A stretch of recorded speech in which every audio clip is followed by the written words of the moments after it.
नमस्कार, आप देख रहे हैं TV9 राजस्थान। मैं हूं अम्बेश श्रीवास्तव। 8 PM show.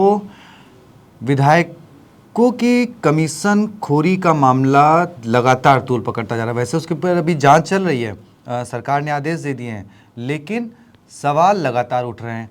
अब निर्दलीय विधायक रविंद्र सिंह भाटी ने सिर्फ उन 3 विधायकों नहीं बल्कि राजस्थान के बाकी बचे 197 विधायकों इंक्लूडिंग की खुद को लेकर भी उन्होंने क्या मांग रखी है, पहले उनकी जुबानी सुनिए और फिर बात करेंगे अपने सहयोगी भविष्य से कि क्या राजस्थान में अब मुख्यमंत्री, मंत्री और जितने भी बड़े बड़े नेता हैं उनकी भी जांच होगी क्या, और क्या कुछ बड़ा बवंडर राजस्थान में होने वाला है। पहले सुनिए बयान। देखो, वैसे तो हूँ पहली बार MLA हाँ।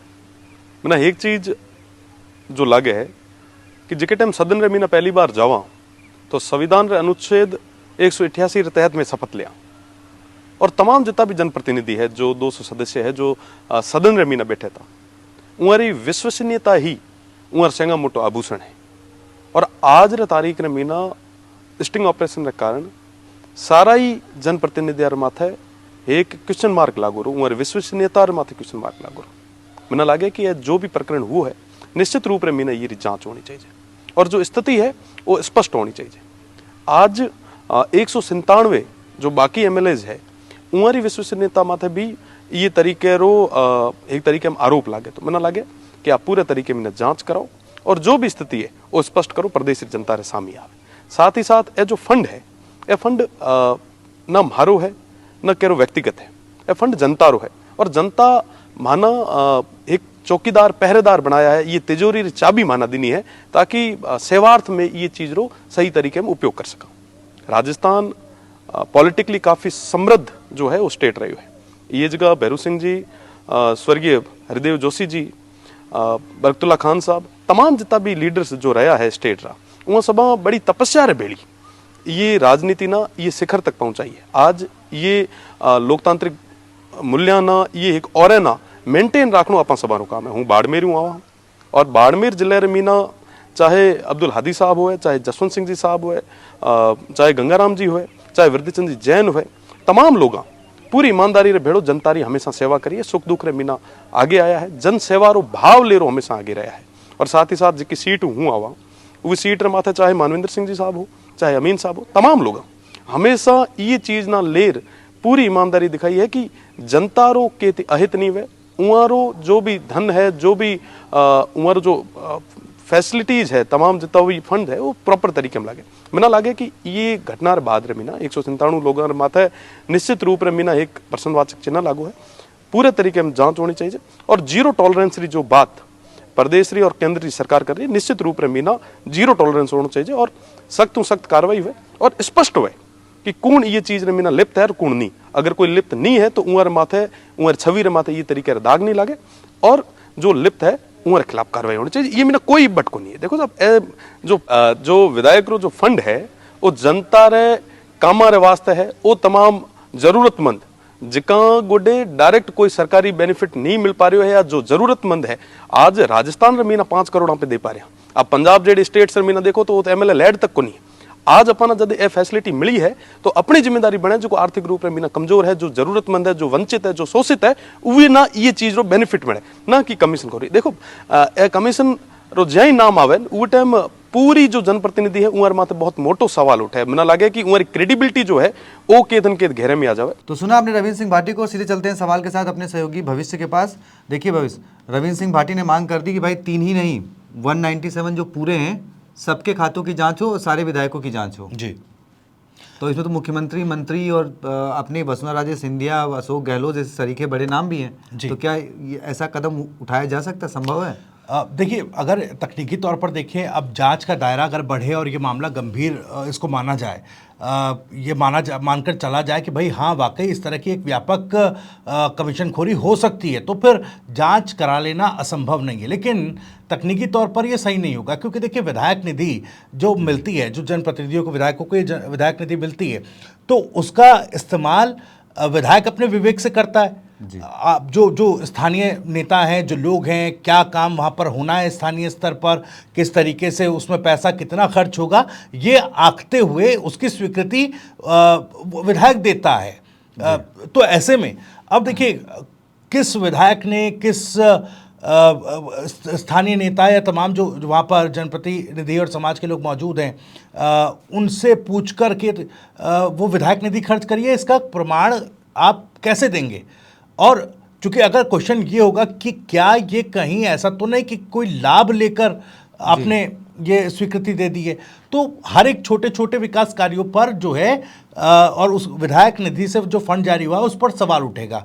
तो मुझे लगता है कि तकनीकी तौर पर असंभव नहीं है, लेकिन तकनीकी तौर पर हर एक विधायक की जांच करा लेना ये थोड़ा सा एक व्यवहारिक नहीं लगता है। लेकिन भविष्य एक सोचने वाली बात है। रविंद्र सिंह भाटिया भी वो खुद ही बोले कि मैं पहली बार का विधायक हूँ जी।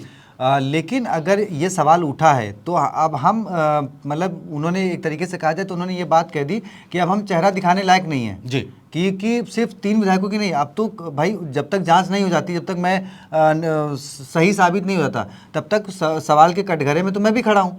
अगर मैं अपने क्षेत्र में जाऊँगा तो वहाँ की जनता मुझे भी इसी नज़र से देखेगी कि हाँ यार ये भी कोई काम कराते होंगे तो उसके बाद में पैसा लेते हूँ। उनका जो कहने का कंक्लूजन वही निकला। तो अगर एक हिसाब से जब हम ये कहते हैं कि भाई इस अधिकारी की तनख्वाह इतनी है, उसने 3 मंजिला मकान बना लिया, वो अधिकारी वैसा है, उसने वो बना लिया, तो यही चीज़ तो नेताओं पे भी लागू होती है कि आपको विधायक निधि और जो विधायकों को जो तनख्वाह मिलती है, जो खर्च मिलता है, अगर देखा जाए तो वो कहीं ना कहीं उस एवरेज से वो होता है। तो अगर वो मांग कर रहे हैं तो पहली बात बहुत अच्छी मांग कर रहे हैं, तो सरकार को उस पर पहल करनी चाहिए या कांग्रेस को भी उसका समर्थन करना चाहिए। बिल्कुल। देखिए, रविंद्र सिंह भाटी के इस बयान को अगर देखा जाए पॉलिटिकली और इसकी परतों को टटोला जाए तो दो धारी तलवार की तरह उनका यह बयान है। पहला ये कि जो 3 विधायक इस कमीशनखोरी के आरोपों में फंसे हैं, भ्रष्टाचार के आरोपों में फंसे हैं, वो एक कहना चाह रहे हैं कि भाई इनकी जांच करा लीजिए, गंभीर मसला है। देखिए, इतना बड़ा मसला है कि हर एक विधायक पर सवाल उठ जाएगा। तो ये दबाव बनाने की भी एक स्ट्रैटेजी है सरकार पर कि भाई आप जांच कराइए। और इस दबाव बनाने की स्ट्रैटेजी के साथ साथ वो ये बता देना चाहते हैं अपनी जनता को भी, अपनी कॉन्स्टिट्यूएंसी में कि भाई देखिए मैं तो दूध का धुला हूँ, मैं इस तरह की रिश्वतखोरी या माफ कीजिएगा भ्रष्टाचार में लिप्त नहीं हूँ। तो ये दो धारी तलवार है। और चूंकि अब देखिए मामला वाकई गंभीर भी है, क्योंकि ये आप देखिए कि लोकतंत्र में अगर इस तरह की चीज़ें सामने आती हैं कि विधायक निधि तक में भ्रष्टाचार हो और कमीशनखोरी हो, तो फिर ये लोकतंत्र की एक तरीके से सड़ी हुई तस्वीर मानिए आप। इसे भ्रष्टाचार का केवल एक छोटा मोटा मामला मत मानिए, ये तो पूरी तरह से लोकतांत्रिक मूल्यों का एक हनन है एक तरीके से। अब देखिए, इससे पहले जयराम पटेल, क्योंकि देखिए जनता विधायकों को चुनती है कि भाई उनसे जुड़े मुद्दे विधानसभा में उठाए जाएं, तो वहाँ पे जयराम पटेल फंसते हैं कि वो सवाल पूछते हैं पैसे लेकर। उस मामले में उन पर तलवार लटकी हुई है। जनता विधायक चुनती है कि भाई उनकी सड़क, नाली, साफ सफाई, स्कूल, इनकी व्यवस्था हो, तो पता लगा वहाँ पे भी विधायक जो है वो कमीशनखोरी के आरोप लग रहे हैं। तो ऐसे में कहीं ना कहीं विधानसभा से लेकर और सड़क तक, राजस्थान में मुझे लग रहा है कि राजस्थान में शायद पहली बार इस तरीके की लोकतंत्र जो है वो कटघरे में खड़ा हुआ है कि विधानसभा में भी आप सुरक्षित नहीं है, सड़कों पर भी आपके विधायक जो है वो आपके काम के एवज में पैसे ले रहे हैं। जी, लेकिन अभी देखना होगा, इसमें इंतजार करना होगा अम्बेश, क्योंकि सरकार ने इसमें अभी एक हाई लेवल कमेटी बनाई है, वो जांच करेगी। लेकिन देखिए, जो 3 विधायक फंसे उनमें से जो एक निर्दलीय विधायक हैं भरतपुर की, ऋतु बनावत, वो कह रहे कि भाई आप सरकार, उन्होंने मुख्यमंत्री को बकायदा पत्र लिखा है कि आप इस मामले में जांच कराइए, वो भी सीबीआई से। आप केंद्र को ये मामला भेजिए कि भाई इसकी सीबीआई से जांच करा लीजिए। तो ये अपने आप में एक बड़ा बयान है। अब देखिए, वो डिफेंसिव मोड में आकर कह रही है कि भाई कहीं ना कहीं सरकार, अगर इस सीबीआई के पास मामला जाएगा तो सरकार भी नहीं चाहेगी कि सीबीआई इस मामले में हस्तक्षेप करे और इंटरनल ये राज्य की एजेंसियां ही तक की जांच सीमित रहे। तो हो सकता है डिफेंसिव मोड में आकर के वो ये एक शील्ड बना रही हो कि सीबीआई का नाम ले दूंगी, तो फिर थोड़ा सा हो सकता है कि नरम एजेंसियां मुझ पर पड़े, सरकार का जो रुख है थोड़ा सा नरम पड़े, ये हो सकता है। लेकिन इसका दूसरा पहलू भी है कि अगर वो वाकई ये कह रहे हैं कि आप अगर कहीं से कहीं तक भी इसमें साजिश की या षड्यंत्र की कोई बात है, तो फिर, क्योंकि उन्होंने कहा कि भाई जिस मीडिया एजेंसी ने किए ये स्टिंग ऑपरेशन, जो वो व्यक्ति था, आप उसकी भी तो जांच कराइए। अब वो वीडियो पूरा किस तरीके से प्रमाणित तो उसको किया जाएगा, उसमें जो बातचीत हो रही है, ये तमाम एंगल है, इसमें थोड़ा मुझे लगता है समय भी लगेगा। लेकिन समय लगेगा, यही भजनलाल सरकार के लिए एक बड़ा चुनौतीपूर्ण विषय है, क्योंकि फिर मंशा पर बार बार अटैक होगा। बीएपी ने शुरू भी कर दिया है। आप देखिए, बीएपी यही सवाल उठा रही है कि आपने त्वरित कार्रवाई करते हुए जयकृष्ण पटेल को विधानसभा से बाहर कर दिया था। अब जब आपके विधायक की, वो और किसी का नाम नहीं ले रहे, वो तो कह रहे हैं रेवंत राम डांगा के लिए, वो तो बीजेपी के विधायक हैं, सत्तारूढ़ दल के विधायक है, कि भाई सत्तारूढ़ दल के विधायक को आप क्यों बचा रहे हो? नहीं, अब मेरा सवाल वही आ रहा था, मेरा आखिरी सवाल है, थोड़ा सा मैं डिटेल से मैं आपसे समझना चाहूँगा कि देखिए जब कमरलाल मीणा पे कोई आरोप लगता है या सिद्ध होता है आरोप, तो उसके बाद उनको दोषी पाए जाते हैं, सजा होती है, तो बीजेपी कांग्रेस बार बार मांग कर रही थी कि भाई हटा नहीं रहे, इनको बचाने का प्रयास कर रहे हैं वगैरह वगैरह। जब जयकृष्ण पटेल की बारी आई तो भी इस तरीके के आरोप लगे कि भाई मतलब तब ये हुआ कि जल्दी कार्रवाई हुई जी। अब यहाँ पर कांग्रेस कोई कार्रवाई की मांग करती हुई नहीं दिख रही। हाँ, उन्होंने अपने लेवल पे जांच और जांच, अब सिर्फ जांच का हवाला दे रहे हैं, कोई कार्रवाई की बात नहीं कर रहा। बीजेपी भी जांच की बात कर रही है, कोई क्योंकि देखिए परसों मीडिया के कल या परसों की बात है, मीडिया के सामने एक मंत्री जी थे जोराराम कुमावत, उनसे सवाल भी कर लिया गया कि भाई जब अधिकारी पे हुआ तो आपने तुरंत उसको जो है वो कर दिया, कार्रवाई कर दी उसके ऊपर, उसको सस्पेंड कर दिया, लेकिन जब वही चीज़ विधायक कर रहे हैं तो आप जांच का हवाला दे रहे हैं।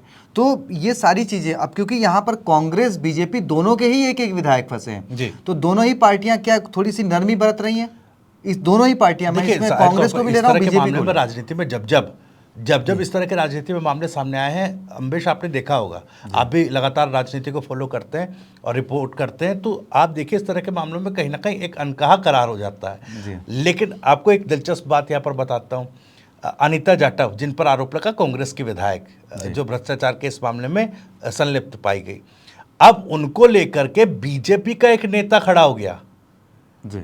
और उन्होंने एक बड़ा बयान दिया कि सत्य परेशान हो सकता, पराजित नहीं।